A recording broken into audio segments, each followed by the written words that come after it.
বলি জাগো রাধা ধীর নদিনী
রজনী প্রভাত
জাগিয়ে কুঞ্জের মধ্যে হরি বল হরে কৃষ্ণ।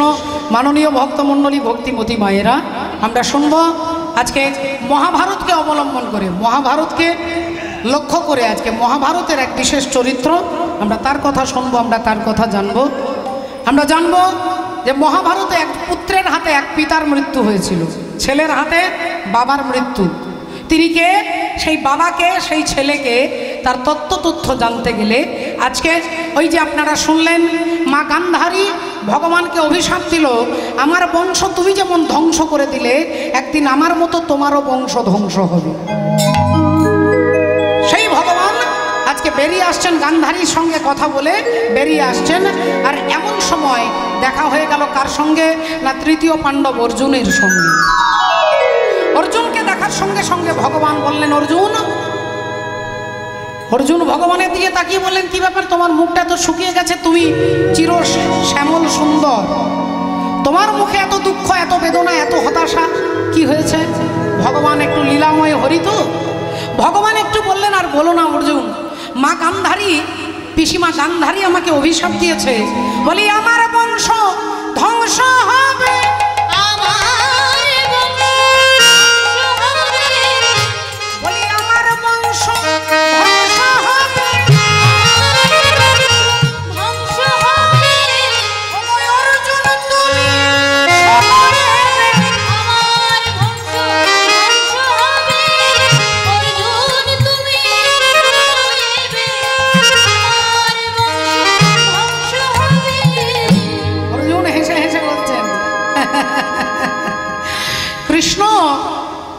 তুমি তার জন্য এত দুঃখ করছো? পিসিমা মা গান্ধারী, জেঠিমা গান্ধারী তোমাকে অভিশাপ দিয়েছে, তোমার বংশ ধ্বংস হবে, আর তুমি সেটা সত্যি ভেবে নিয়েছো। আচ্ছা কৃষ্ণ, তুমি আমাকে বলো, আমাকে একদিন মা গঙ্গা অভিশাপ দিয়েছিল, গঙ্গাপুত্র ভীষ্মদেবকে। সেই ভীষ্মদেবকে আমি হত্যা করেছিলাম, সরসজ্জায় শুইয়েছিলাম। আমারই জন্য দাদু ভীষ্মদেব দেহত্যাগ করেছিলেন। তাই মা গঙ্গা সহ্য করতে না পেরে বলেছিলেন, ওরে অর্জুন, তুই একজন মায়ের কাছে তার সন্তানকে মেরে ফেললি, আমি তোকে অভিশাপ দিচ্ছি, একদিন তোর সন্তানের হাতে তুইও মরবি, তোর ছেলের হাতে তুইও মরবি। এবার বলো তো কৃষ্ণ, মা গঙ্গার দেওয়া অভিশাপটা কি সত্য হয়েছে? হ্যাঁ, সত্যি কি হয়েছে? আমার ছেলে নাকি আমাকে মারবে? আমার তো কোনো ছেলেই বেঁচে নেই, সব তো কুরুক্ষেত্রের যুদ্ধে মারা গেছে, তাহলে আমাকে মারবে কে? তাহলে মা গঙ্গার দেওয়া অভিশাপটা মিথ্যে হয়ে গেল না? গঙ্গার দেওয়া অভিশাপ মিথ্যে হয়ে গেল।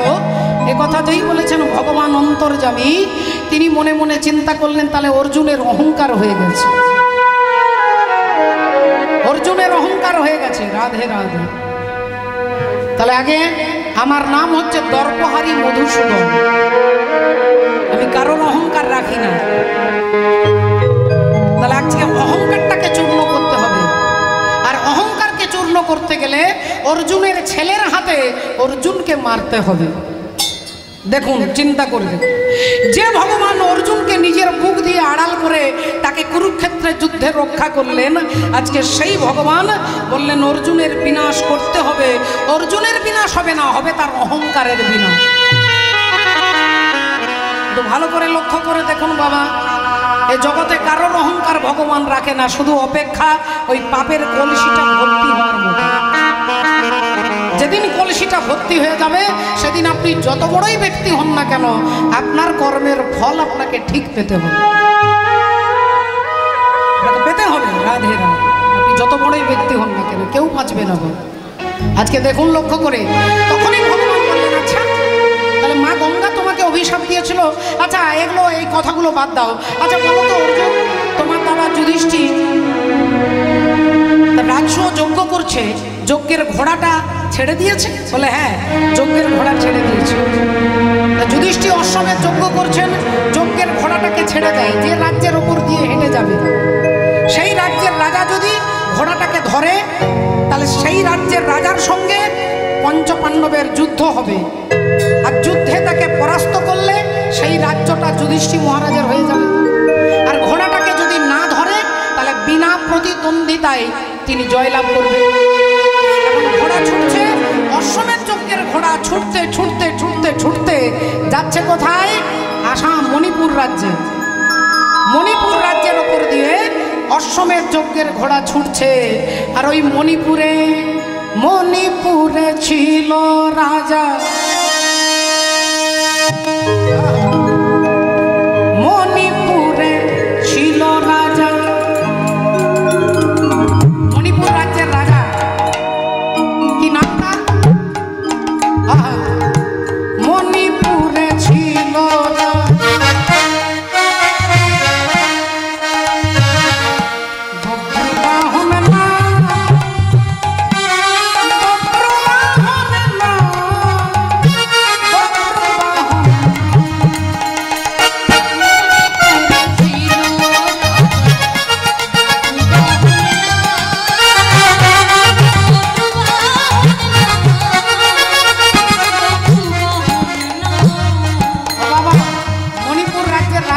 বব্রুবাহন। বব্রুবাহন, সূর্যের মতো যার তেজ, তার নাম হচ্ছে বব্রুবাহন। মণিপুরে ছিল রাজা, বব্রুবাহন না, বব্রুবাহন না, বব্রুবাহন।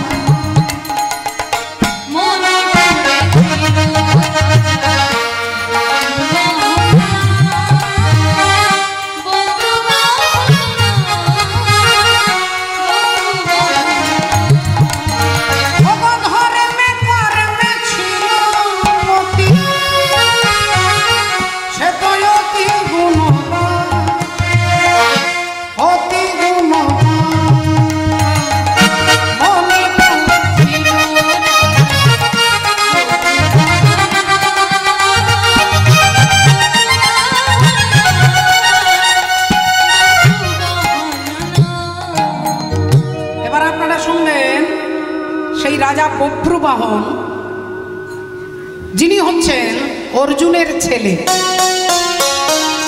তার নাম বভ্রুবাহন। বভ্রুবাহনের স্ত্রী হচ্ছে মঞ্জুরি। দুজনেই মিলেই সদা সর্বদা ভগবানের ভজন করে। মঞ্জুরি নামে সতী অতি রূপবতী, ধর্মে কর্মে ছিল মতি, সদাই গোবিন্দ চরণে প্রীতি। হরি হরি হরি বলে,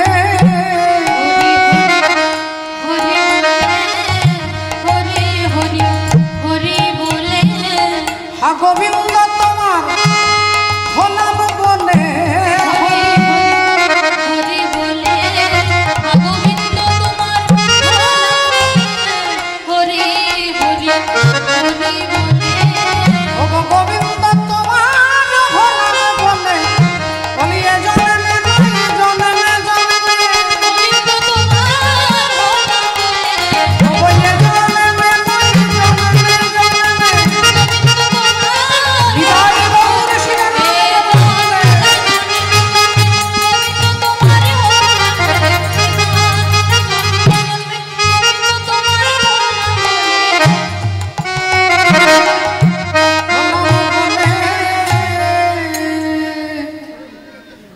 স্ত্রী মঞ্জুরি দুজনে রাধা গোবিন্দের ভজন করে, ভগবানের কথা বলে, ভগবানের কথা শোনে। তিনি হচ্ছেন অর্জুন পুত্র। বারবার কথাটা বলছি মা, কেন বলছি এর কারণটা দেখুন। অর্জুনের ছেলে বভ্রুবাহন, সেটা কিন্তু অর্জুন জানে না। অর্জুন জানে না যে আমার ছেলে বভ্রুবাহন, আর বভ্রুবাহন জানে না যে আমার বাবা অর্জুন। তাহলে এর ভেতরে একটা রহস্য আছে। বাবা তার ছেলেকে জানবে না, আর ছেলে তার বাবাকে জানবে না, তাহলে ভেতরে নিশ্চয়ই কোনো গূঢ় রহস্য আছে। এই রহস্যের কথা জানতে গেলে আমরা চলে যাব যেদিন অর্জুন দ্রৌপদীকে বিবাহ করে নিয়ে এলেন। মাছের চোখটাকে লক্ষ্য ভেদ করে ধ্রুপদ রাজার কন্যা দ্রৌপদীকে অর্জুন বিবাহ করে যে নিয়ে এলেন বাড়িতে। মা কুন্তী দেবী পিছন ফিরে মশলা বাটছিলেন। অর্জুন তো সরাসরি বলতে পারে না, তাই অর্জুন বলছেন, মা দেখো আজকে ভিক্ষাতে কি এনেছি। আর কুন্তী দেবী না দেখে, না শুনে, না বুঝে তিনি বলে ফেললেন, বাবা তুই যা এনেছিস আজকে 5 জনে মিলে সমান ভাগে ভাগ করে নি। অর্জুন বললেন, মা ও মা একবার দেখো না কি এনেছি। তিনি তো বলতে পারছেন না যে আমি আমার স্ত্রীকে এনেছি, একবার দেখো না। মা বললেন, ওরে বাবা বললাম তো আমার শরীরটা ভালো নেই, আমার কিছু লাগবে না, যা এনেছিস 5 ভাগে সমান ভাগে ভাগ করে নি। অর্জুন আরেকবার বলবেন, 3 বারের বেশি বলবেন না। মা আরেকবার দেখো, বারবার বলছি দেখো কি এনেছিস। মা বললেন, ওরে বাবা আমি দেখতে পারবো না, বললাম যা বললাম তাই কর, 5 জনে মিলে ভাগ করে নে। যেই বলেছে অমনি অর্জুন দ্রৌপদীর হাতটা ছেড়ে দিয়ে বললেন, দ্রৌপদী আজ থেকে তুমি একা আমার স্ত্রী নও, আজ থেকে আমাদের 5 জনের স্ত্রী হবে তুমি।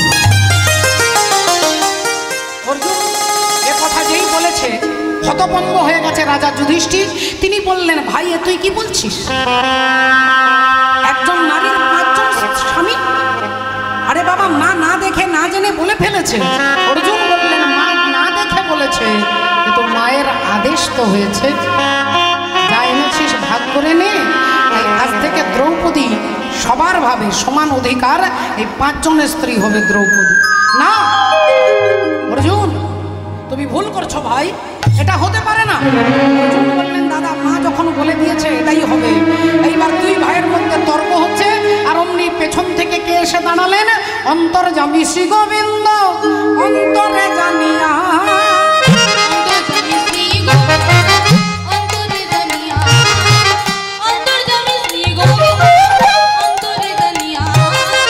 যুধিষ্ঠির সম্মুখেতে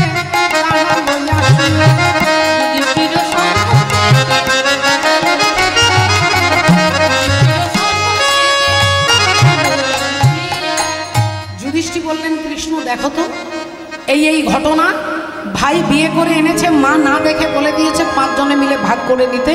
এবার তুমি বলো কৃষ্ণ এটা কি হতে পারে? ভগবান একটু চোখটা বন্ধ বন্ধ করে নিলেন। আর চোখটা বন্ধ করার কিছুক্ষণ পরে চোখ খুলে তাকিয়ে বললেন, সবাই অধীর আগ্রহে তাকিয়ে আছে ভগবান কি সিদ্ধান্ত দেবে, ভগবানের সংবিধান কি বলবে, সবাই তাকিয়ে আছে ভগবানের দিকে। আর ভগবান মিষ্টি হেসে বললেন, অর্জুন তুমি যা বলেছ তাহাই সত্য, আজ থেকে দ্রৌপদী তোমাদের 5 জনের স্ত্রী হবে। মিষ্টি বললেন, এটা কি করে হবে? বলে, এটা হতো না, কিন্তু মায়ের কলম ভগবানও মুছে দিতে পারবেন। মায়ের কলম ভগবানও মুছে দিতে পারবেন না। মায়ের আশীর্বাদ, সন্তানকে যে আশীর্বাদ করবে ভগবানের কলম সেটা মুছে দিয়ে মায়ের কলমটাকে সত্যি করতে হবে। কিন্তু আপনাকে জানতে হবে মা কাকে বলে। মা কাকে বলে? মা যদি মনে করে যে ছেলেকে জন্ম দিলাম, স্কুলে ভর্তি করে দিলাম, এমন পড়াশোনা করালাম যাতে চাকরি পাবার জন্য ছেলে সারা জীবন ছুটলো, চাকরির জন্য পড়ালাম, টাকা রোজগারের মেশিন তৈরি করলাম, ছেলে টাকা রোজগার করবে, সংসার চালাবে, এ যদি চিন্তা ভাবনা থাকে, সেই মাকে ত্যাগ করলে শাস্ত্র তাকে অপরাধ বলবে না। রামচন্দ্রের ভাই ভরত তার মাকে 14 বছর মা বলে ডাকেননি। কৈকেয়ী দেবীকে 14 বছর মা বলে ডাকেননি। কেন? বলে তার মা ভগবানকে ঘর থেকে তাড়িয়ে দিয়েছিল। বলে বাবাকে ত্যাগ করেছিলেন ছোট্ট প্রহ্লাদ, দাদাকে ত্যাগ করেছিলেন বিভীষণ। গুরু যদি এমন হয়, বলে গুরুকেও ত্যাগ করা যায়। বলি রাজা তার গুরু শুক্রাচার্যকে ত্যাগ করেছেন। ধর্মের জন্য সব ত্যাগ করা যায়। এই জন্য ভগবান অর্জুনকে বলেছেন, সর্বধর্ম পরিত্যাজ্যং মামেকং শরণং ব্রজ। আগে আমাকে দেখো, আমাকে জানো অর্জুন। ধর্ম কাকে বলে? বলে আগে ধর্ম রে, পরে ধর্ম রে।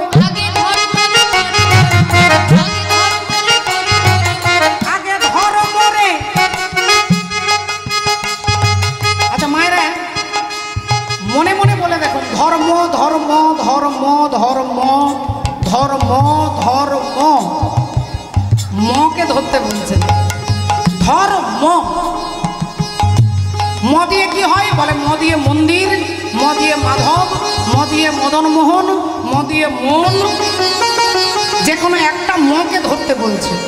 মদন মোহনকে ধরুন, মুরলীধরকে ধরুন, নিজের মনকে কন্ট্রোল করুন, যে কোনো একটা মকে ধরো। ধর মরে। আমরা বললাম আমরা কলির জীব। এখন 3 বছরের ছেলে মকে ধরে। 3 বছরের ছেলে খাবার খাবে না যতক্ষণ হাতে মোবাইল না দেবে।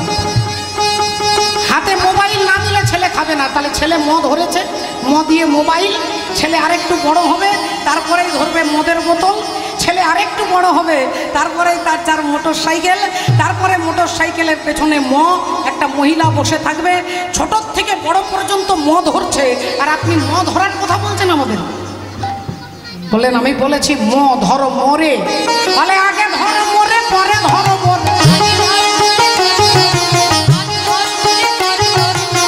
আগে ধর মরে, পরে ধর মরে।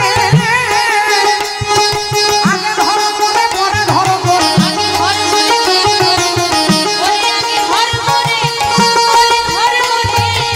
একেবারে হরি হরি হরি বলে।